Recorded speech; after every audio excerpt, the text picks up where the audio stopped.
자, 예수님의 생애를 보면 30년을 이제 사적으로 잘 성장하고 이제 30년이 지난 3년 동안을 공생애, 하나님이 함께 하시는 공적인 생활, 거기에 수많은 기적과 이적과 하나님의 뜻을 펼친 그러한 인류의 구속사를 완성하는 3년의 세월을 보냈습니다.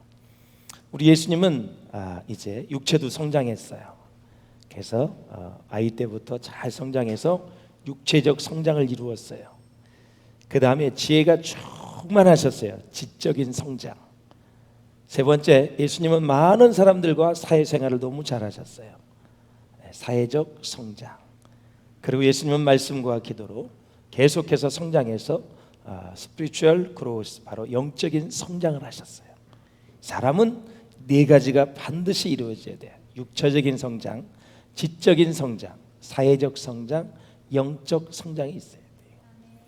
그런데 예수 믿지 않는 사람들은 영적인 성장은 생각도 안 하고 살지요. 영적인 성장은 하나님과의 관계이기 때문에 하나님을 믿지 않으면 성장할 수가 없죠. 그러니까 안타까운 거죠. 우리 가는 길이 다 달라요. 저와 여러분은 하나님이 부르시는 날 천국에 다 갈 줄로 믿습니다. 안 믿는 사람도 열심히 살아요. 그러나 나중에 지옥불에 떨어지지요. 사후의 세계가 있다고 오늘 예수님이 말씀하고 있는데, 오늘 말씀 잘 들으시고, 예수님이 기도하실 때 하나님의 영광을 구했는데 어떤 것이 하나님의 영광인지를 여러분들이 오늘 잘 깨닫고 여러분의 삶이 주님께 영광이 되는 삶이 될 수 있기를 주의 이름으로 축원을 드립니다. 예수님은 공생애를 시작하기 전에 40일 동안 광야에서 금식 기도를 했어요. 성령에 충만했어요. 성령에 이끌림 받았어요. 근데 마귀 사단이 세 가지 유혹을 했는데 말씀으로 기도로 다 이기셨어요. 그래서 이제 요한복음 2장에 가면 가나의 혼인잔치에서 물을 포도주로 만든 이후부터 놀라운 기적과 이적을 보여주시며 본인이 하나님의 아들이라는 것을 다 만천하에 드러냈어요. 나를 보내신 분은 하나님 아버지다. 나는 아버지로부터 보냄을 받은 아들이다. 사람의 아들은 사람이라 그랬어요. 하나님의 아들은 하나님이다. 이것을 만천하에 드러냈어요. 자, 그런데 이 예수님의 모든 사역의 과정을 보면 뭐가 끊이질 않았느냐? 기도가 끊이질 않았어요. 기도. 예수님이 사역의 과정을 보면은 제자를 선택할 때도 밤이 새도록 기도했어요. 누구 인척관계, 학연관계, 지연관계. 야, 너 베드로 너 누구 잘 알아? 데려와. 나 따르라 그래. 그게 아니라 제자들을 선택을 할 때 밤이 새도록 기도하고 선택을 했다 이거죠. 여러분들이 여러분의 배우자를 선택할 때 기도 많이 하셨나요? 밤이 새도록 기도하셨어요? 여러분들이 어떤 사업을 하시고 어떤 의사결정을 할 때 기도 많이 하셨는지 묻고 싶어요. 혹시나 백그라운드를 보고 물질을 보고 그 집의 가문을 보고 선택을 했다면 잘못하면 후회할 일도 생길 수도 있다라는 거예요. 만약에 그런 선택을 했다면 지금부터 기도하셔야 돼요. 하나님께 충분히 묻지도 않고 응답을 받지 않고 제가 선택을 했습니다. 그러나 내 잘못된 선택을 용서해 주시고 앞으로라도 하나님 간섭해 주셔서 하나님의 은혜 가운데 거하고 하나님을 잘 섬길 수 있는 우리 모두가 되게 하여 주시옵소서. 비단 이것은 배우자뿐만이 아니라 우리의 사업도 그렇고 인생을 살아가면서 결정하는 모든 일이 그래요. 어느 교회를 다닐 것인지, 어느 직장을 다닐 것인지, 누구와 친구의 관계를 이루어야 할 것인지 우리는 선택할 게 너무 많아요. 선택의 연속이 인생이에요. 그래서 선택을 잘하는 게 중요한데 우리 예수님은 제자들을 선택을 할 때 밤이 새도록 기도하셨다. 왜? 나중에 보니까 이 12제자를 통해서 세계 복음화의 기초가 된 거예요. 그걸 몰랐어. 그물을 가지고 고기를 잡고 있었고 그리고 그물을 깁고 있었어. 그렇게 살다가 그럭저럭 살다가 늙어서 죽는 게 인생인데 아니 예수님이 부르셨단 말이죠. 3년 동안 다 먹여주시고 입혀주시고 함께 잠을 자면서 훈련을 받았어요. 세상에 오순절 마가의 다락방에 성령이 임해서 그들이 복음을 전하는 거 보니까 지금 성경을 보니까 이야, 선택을 할 때 기도할 수밖에 없었다라는 것을 우리가 깨닫게 되는 거예요. 그래서 예수님은 밤이 새도록 기도하셨다. 그래서 사랑하는 여러분, 흔히 이 기도를 우리는 보통 예수님의 기도를 대제사장의 기도다 이렇게 얘기를 해요. 구약에 보면 아론의 직계인 이 대제사장이 1년에 한 차례 예복을 입고 지성소에 들어가요. 거기에 들어가서 여호와 하나님의 이름을 부르고 백성들의 죄를 용서하여 달라고 백성을 대표해서 지성소에 들어가서 이제 죄 용서함 받는 것을 우리가 볼 수가 있어요. 그래서 예수님은 바로 그 대제사장으로 오셨다라는. 구약의 제사장들이 하는 일은 뭐예요? 제사를 드릴 수 있도록 돕는 건데, 제사의 목적은 두 가지가 있다 그랬어요. 죄 용서함 받기 위해서 짐승을 잡아서 짐승에게 죄를 청구하여 짐승을 번제로 드리면 내 죄의 용서가 되는 거예요. 그 다음에 제사의 목적은 그 제사를 받으시는 하나님을 만나는 거예요. 이 두 가지가 제사의 목적이에요. 그러면 예수님이 대제사장으로 이 땅에 오셨다는 것은 이 두 가지 목적을 성취하기 위해서 예수님이 십자가에 제물로 바치신 거예요. 죽으신 거예요. 뭐 때문에? 우리의 죄를 위해서, 인류의 죄를 위해서 그분이 죽으신 거예요. 사람의 죄는 사람이 죽어야 돼요. 구약에는 짐승에게 전가시켜서 그런 제도를 하나님이 허락했지만, 사람의 죄는 사람이 죽어야 완전히 용서가 되는 거예요. 그런데 인류는 모두가 다 죄인이기 때문에 70억의 인구가 다 죽어도 인간의 죄 손톱만큼도 용서할 수가, 사함을 받을 수가 없어요. 그래서 예수님이 하나님의 아들로, 그분은 흠이 없으신 분으로 오셔서 사람의 몸을 입고 이 땅에 오셔서, 그래서 인카네이션, 성육신, 육신의 몸으로 이 땅에 오신 분이 바로 예수 그리스도. 할렐루야. 그분이 죽어주셔서 흠이 없는, 죄가 없는 하나님이 우리를 대신해서 죽어주신 거예요. 그래서 그분이 대제사장으로서 죽어주심으로 우리의 죄가 용서함 받고, 우리는 하나님의 자녀되는 권세를 가지고 죄 용서함 받아서 천국 백성으로, 하늘나라의 시민권을 가진 사람으로서 죽은 이후에 영과 육이 딱 분리되면 우리의 영은 하늘로, 이제 천국에 가서 주님과 영생 복락을 누린다라는. 할렐루야. 그래서 온 인류의 죄를 대신해서 십자가에 달리시기 전에 대제사장으로서 기도한 내용이 오늘 저와 여러분이 읽은 본문의 내용이에요. 기도의 내용은 세 가지가요. 하나는 자신을 위한 기도를 했어요. 예수님은 당신 자신을 위해 기도했고, 두 번째는 제자들을 위해서 기도하셨어요. 세 번째는 하나님을 믿는 모든 사람들을 위해서 기도하셨어요. 여러분, 내 자신을 위해서 오늘은 꼭 기도할 수 있기를 바랍니다. 난 너무 이기적인 것 같아, 왜 나만을 위해 기도하지? 아니에요. 먼저 여러분의 자신을 놓고 기도할 수 있기를 바랍니다. 신앙생활 잘 해오셨는지, 죄는 용서받았는지, 하나님이 주신 핵심 가치들은 우리가 잘 지키고 있는지, 예배를 소중히 여겼는지, 순종하며 살았는지, 용서하며 살았는지, 시기는 질투는 안 했는지, 악독한 마음을 갖지는 않았는지, 다른 사람에게 저주는 퍼붓지 않았는지, 말은 제대로 했는지, 살리는 말, 덕이 되는 말, 승리하는 말, 격려하는 말은 했는지, 모든 삶을 되돌아보면서 내게 주신 가정과 내게 주신 직장에 대해서 감사했는지, 많은 것들을 가지고 먼저 여러분 자신을 놓고 기도할 때 가장 중요한 것은 내 영이 지금 소생하고 있고 성장하고 있는지에 대해서 여러분 기도하셔야 돼요. 할렐루야. 내가 지금 주님을 간절히 갈망하고 사모하는지, 그분만 의지하는지, 혹은 세상은 의지하지 않는지, 아무 가치도 없는 물질, 명예, 권력에 대해서 심취하고 있지는 않는지, 비본질적인 것에 집중하여 진짜 본질을 놓치고 있지는 않는지. 마귀는 쓸데없는 곳에 아주 바쁘게 만드는 명수입니다. 가치 없는 일에 아주 바쁘게 만드는 게 마귀가 하는 일이에요. 그래서 가치 있는 일을 다 놓치게 만들어요. 제자들이 병자를 놓고 기도했는데 병이 안 고쳐져. 예수님을 찾아왔어. 예수님, 아무리 기도해도 이 병이 안 낫네요. 예수님 하신 말씀이 믿음이 적은 자들아 말씀하셨어요. 기도 외에는 이런 유가 나갈 수가 없다 그랬어요. 기도가 부족한 것을 예수님이 지적하신 거예요. 사랑하는 여러분, 기도로 시작해서 기도를 통해 사역을 마무리하신 예수님. 사랑하는 여러분, 기도는 그래서 우리의 사역을 능력 있게 만들고 우리를 강력하게 만드는 힘이 있어요. 그래서 스코틀랜드의 존 낙스 목사님은 이런 말을 했어요.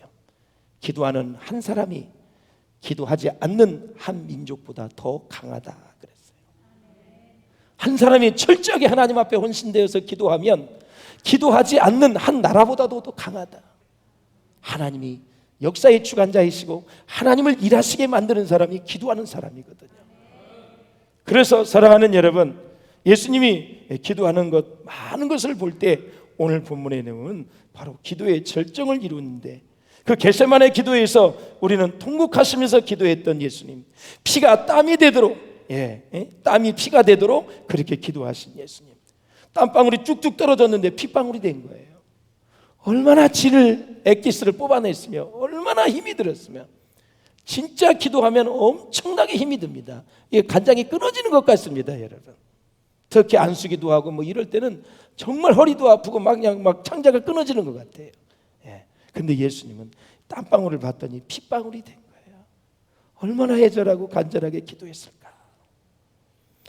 사랑하는 여러분, 마태복음 6장 9절 이하에 보면 산상수훈에 대해 나와요. 그 산상수를 말씀하면서 예수님이 주기도문을 가르쳐 주셨어요. 마태복음 11장 25절 이하에 보면 갈릴리를 떠나실 때 이제 찬미의 기도를 드려요. 오랫동안 사역을 하시고 이제 십자가에 못 박혀 돌아가시기 위해서 저 북쪽 갈릴리에서 남쪽 이제 예루살렘 베들레헴으로 돌아오시는 예수님, 갈릴리를 떠나실 때 찬미의 기도를 드렸다. 나사로가 죽었어요. 그래서 온 의들이 다 살려달라고 얘기를 해요. 그래서 이 나사로를 살리기 전에 예수님은 또 하나님께 기도했어요. 기도의 내용을 보면 참 놀라워요. 십자가상에서 드린 기도도 누가복음 23장 46절에 나와 있어요. 십자가에 매달려 있을 때도 주여 저들이 하는 이것을 알지 못하오니 용서해 달라고 기도하는 거예요. 그래서 사랑하는 성도 여러분, 본문의 기도는 예수님이 기도하신 내용 중에서는 가장 긴 내용입니다. 본문의 기도의 내용을 보고 많은 신학자들이 찬사를 아끼지 않았는데요, 종교개혁자 멜랑이토는 이런 말을 했어요. 하나님의 아들이 스스로 드린 기도보다 더 높고 깨끗하고 아름다운 소리는 하늘에서도 땅에서도 들린 적이 없었다. 극찬을 하고 있어요. 칼빈은 이렇게 말합니다. 이 기도에 대해서, 이 기도는 예수님의 설교에 권위를 주는 인장이다 그랬어요. 루터는 이렇게 말합니다. 그 울리는 소리는 단순하나 그 깊이와 넓이에 풍성한 것은 이루 측량할 수가 없다. 그만큼 본문의 기도는 큰 무게를 가진 기도예요. 사랑하는 여러분, 교회가 해야 될 일이 있습니다. 바라건대 기도의 용사를 많이 만들어내는, 키워내는 교회가 될 수 있기를 주의 이름으로 축원합니다. 5년 10년을 당해도 기도의 사람으로 세워지지 않으면 헛것입니다, 여러분. 나중에 그것은 그 이유를 말씀을 드릴게요. 그래서 어떤 학자는 이 본문의 기도를 요한복음의 지성소다 이렇게 얘기를 해요. 극찬을 합니다. 오늘 이 시간 기도의 영이 충만하기를 주의 이름으로 축원합니다. 하나님의 영, 기도의 영, 그리스도의 영, 성령으로 충만하셔서 기도의 사람들이 다 될 수 있기를 주의 이름으로 축원합니다. 오늘 하나님 앞에 도전합니다. 여러분, 이제까지 기도 안 했다면 단 10분이라도 5분이라도 내일부터 기도로 시작할 수 있는 삶이 될 수 있기를 주의 이름으로 축원합니다. 진정 하나님이 나의 하나님이고 진정 예수님이 나의 구세주라면, 진정 성령님이 내 인생을 지금 주장하고 있고 내 안에 자정하고 계신다고 생각하고 믿는다면, 내 인생을 그분 앞에 맡긴다면, 내가 그분과 함께 영원히 천국에서 살 것을 믿는다면 그분 앞에 5분도 기도할 수 없을까요? 여러분, 무엇 때문에 그렇게 바쁘십니까? 무엇 때문에 그렇게 여러분 분주하게 어디를 다니십니까? 바라건대 창조주 하나님, 구세주 하나님을 잊어버리고 살지 않기를 바랍니다. 그분은 우리와 동행하시고 내 안에 좌정하셔서 나와 지금도 살아계셔서 내 안에 계신 분이에요. 내가 죄를 지을 때 근심하시는 분이고 내가 엉뚱한 생각을 할 때 계속해서 탄식하시는 분이에요. 하나님의 영광을 위해 사는 저와 여러분 될 수 있기를 주님의 이름으로 축원을 드립니다. 자, 1절을 한번 같이 보시겠습니다. 시작. 예수께서 이 말씀을 하시고 눈을 들어 하늘을 우러러 가라사대 아버지여 때가 이르렀사오니 아들을 영화롭게 하사 아들로 아버지를 영화롭게 하옵소서. 아멘. 아버지의 때가 이르렀사오니, 이 때는 십자가의 죽음을 맞을 시간이 임박했다라는 거죠. 예수님의 중보기도는 그래서 때에 대한 인식부터 시작됩니다. 때를 잘 인식하는 게 중요해요. 하나님께서는 인간과 세상을 대한 계획이 있으시거든요. 하나님은 인류를 향한 계획이 있으세요. 그리고 저와 여러분 한 분 한 분을 향한 계획을 가지고 계세요. 그리고 세상을 어떻게 통치할 것인가에 대한 계획을 가지고 계신 분이에요. 이것을 신학적인 용어로 뭐라 그러냐면 작정, 이렇게 얘기합니다. 따라서 하세요. 작정. 예, 이걸 작정이라 그래요. 나를 위한 계획, 세상을 위한 계획, 인간을 위한 계획을 작정이라 그래요. 그런데 이 하나님의 작정하심 속에는 뭐가 있냐면 일정한 순서가 있어요. 순서. 그것을 뭐라 그러냐면 때다, 이렇게 얘기하는 거예요. 때는 두 가지예요. 크로노스, 그냥 흘러가는 시간을 얘기하는 거예요. 그리고 하나님이 어떤 사건을 이루시는 시간, 카이로스가 있어요. 하나님과 연결된 시간이에요. 그래서 갈라디아 4장 4절 한번 보세요. 시작. 때가 참에 하나님이 그 아들을 보내사. 예. 이 때가 차다라는 것은 원문에 보면 시간이 충만해지다. 하나님이 예수를 통해서 그를 죽이심으로 인류를 구원하실 때가, 시간이 충만해진 꽉 찬 시간, 하나님이 딱 그 시점에 일하는 시간이에요. 한치의 오차도 없어요. 하나님 어떤 사건이 이루어질 시점이 있다라는 거예요. 성경은 그래서 이 때를 아주 중요시하게 생각합니다. 사랑하는 여러분, 하나님의 백성들은 그래서 이 시간에 대해서 아주 민감하셔야 됩니다. 우리에게 주어진 시간은 상황에 따라 각각 그 질이 다 다릅니다. 전도서 한번 보실까요? 시작. 범사에 기한이 있고 천하 만사가 다 때가 있나니 날 때가 있고 죽을 때가 있으며 심을 때가 있고 심은 것을 뽑을 때가 있으며 죽일 때가 있고 치료할 때가 있으며 헐 때가 있고 세울 때가 있으며 울 때가 있고 웃을 때가 있으며 슬퍼할 때가 있고 춤출 때가 있으며. 아멘. 그래서 사랑하는 여러분, 인생을 살다 보면 전부 다 그 때가 다르다는 것을 알 수 있어요. 그렇다면 이러한 때의 관점에서 믿음이란 도대체 무엇일까? 믿음이란 그 때가 무엇인지를 명확히 분석해내고 그 때에 맞게 순종하는 것이 믿음이에요. 지금 이때 내가 어떤 부분에 순종을 해야 되는가? 아마 우리 교회로 치면은 저녁 기도회도 있고 순례 기도회도 있고 그 다음에 새벽 기도회도 있고 새성장 건축의 비전이 있어요. 그러면 이때 그 때가 무엇인지를 명확하게 잘 분석하고 그 때에 맞게 순종하는 것이 믿음이다 이거죠.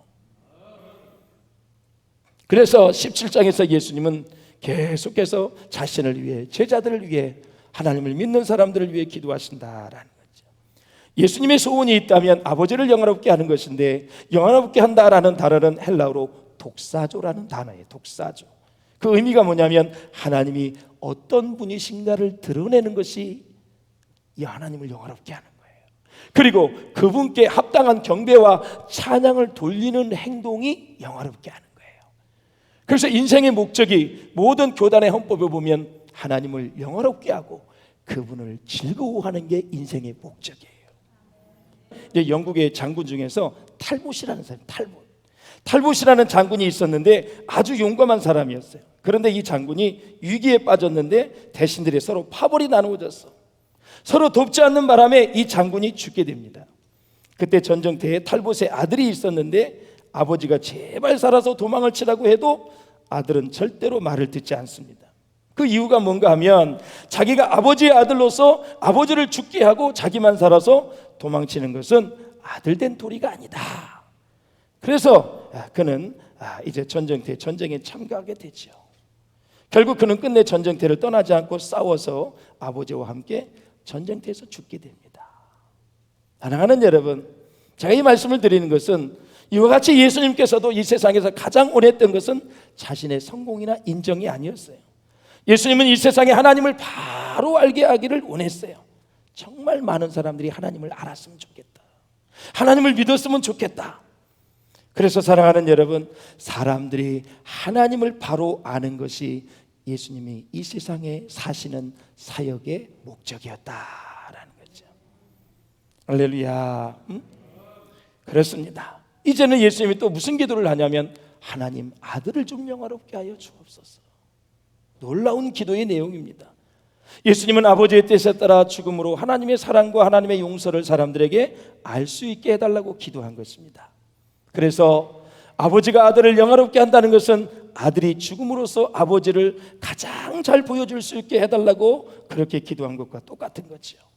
그런데 사랑하는 여러분, 하나님은 어떤 분이신가? 우리 인간들이 하나님 앞에서 정말 벌레만도 못하지만 우리 인간의 죄와 반역의 깊은 마음의 상처를 받으시고 엄청난 고통을 받으셨습니다. 전혀 상대할 만한 가치가 없는 우리들에 대하여 엄청나게 진노하셨습니다. 그러나 그 진노를 우리 모두에게, 저와 여러분에게 퍼붓지 아니하시고 자신의 아들에게 다 퍼부으셔서 십자가에 죽게 하셔서 우리를 용서하신 것입니다. 여러분, 하나님은 우리들의 죄에 대하여 정말 오래오래 참으셨습니다. 우리는 방황했습니다. 죄를 지었고 하나님 없이 살 때 하나님은 오랫동안 우리를 기다려 주셨어요. 사랑하는 내 아들, 딸이 언제나 돌아올까? 우리를 기다려 주신 하나님, 하나님은 아무 가치 없는 우리 죄인들을 위해서 하나님의 모든 것을 다 희생하셨습니다. 그것을 우리가 어떻게 이해하며 어떻게 믿을 수 있겠습니까? 사랑하는 성도 여러분, 그것을 믿는 것이 하나님을 영화롭게 하는 것입니다.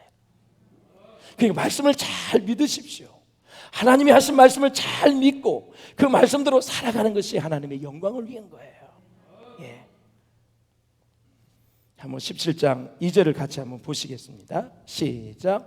아버지께서 아들에게 주신 모든 사람에게 영생을 주게 하시려고 만민을 다스리는 권세를 아들에게 주셨음이로다. 아멘.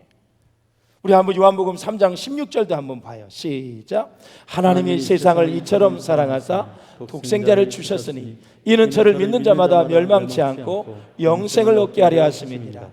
하나님이 그 아들을 세상에 보내신 것은 세상을 심판하려 하심이 아니요 저로 말미암아 세상이 구원을 받게 하려 하심이라. 아멘. 여러분, 구원과 바로 영생은 똑같은 의미로 쓰여지고 있어요. 사랑하는 여러분, 말씀을 맺겠습니다. 혹시 여러분 인생 가운데 좀 힘들고 어려운 일이 있다면 하나님께 오늘 다 내어 맡길 수 있기를 주님의 이름으로 축원을 드립니다. 여러분, 혹시 여러분 삶 가운데 고독이 있으신가요? 그럴 때는 인내하셔야 돼요. 감당 못한 시험과 어려움이 있습니까? 그때는 반드시 엎드려 기도하셔야 돼요. 여러분, 날마다 시험이 내게 찾아옵니까? 갈등하십니까? 그때는 말씀을 붙잡고 죄악의 세력을 다 물리칠 수 있기를 주님의 이름으로 축원을 드립니다. 인생의 상황의 모습은 다 다르지만 인생은 다 어렵습니다. 쉬운 사람이 하나도 없습니다. 그래서 즐거운 마음으로 주님을 따라갈 수 있도록 기도하시고, 오늘 내가 이 세상을 떠난다 할지라도 하나님은 나를 사랑한다는 그 사랑을 결코 의심하지 않기를 주님의 이름으로 축원을 드립니다. 사랑하는 여러분, 성도는 소식껏 사는 사람이 아닙니다. 혹시 내 인생 가운데 소신이 있다면 오늘 이 시간 십자가에 다 못 박을 수 있기를 주의 이름으로 축원을 드립니다. 성도는 소신껏 사는 사람이 아니라 말씀으로 사는 거고 믿음으로 사는 것입니다. 그러므로 나의 말과 행동이 지금 교회에 유익이 되는지, 자신의 결정과 행동이 하나님 나라 확장에 유익이 되는지를 잘 생각해보고 신중하게 결정을 하고 행동하는 것이 바로 성도의 모습인 줄로 믿습니다. 진정 우리가 하나님의 영광을 구한다면 오늘 여러분 기도의 자리에 나아가 생명을 걸고 기도할 수 있기를 주의 이름으로 축원합니다. 여러분 자신을 위해 기도할 수 있기를 바랍니다. 치열한 영적 전쟁에서 마귀와 싸워 승리하려면 말씀을 믿고 기도하셔야 됩니다. 참아야 될 상황이 온다면 끝까지 주님 생각하면서 인내하시기를 바랍니다. 그래서 자신을 위해 기도하셔서 하나님을 영화롭게 하는 우리 모든 성도들이 될 수 있기를 주의 이름으로 축원합니다.